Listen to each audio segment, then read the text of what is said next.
বিস্তীর্ণ জমিনের মালিক, হে কুল কায়নাতের মালিক, কোন ভাষায় ডাকলে তুমি খুশি হবা?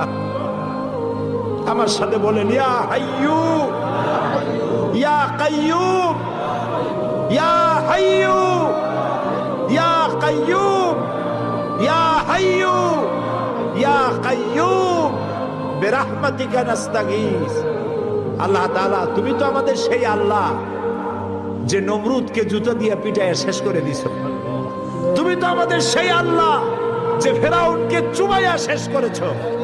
স্বৈরাচার জালিমদেরকে দৃষ্টান্তমূলক শাস্তি দিয়েছো। তুমি তো আমাদের সেই আল্লাহ। আল্লাহ, আমাদের এই সুন্দর দেশ বাংলাদেশটাকে যারা বোমার রাজনীতি সৃষ্টি করলো, সন্ত্রাস, বোমা মারা, আত্মঘাতী বোমা মারা রাজনীতি যারা করলো, আল্লাহ হয় হেদায়েত করো, নইলে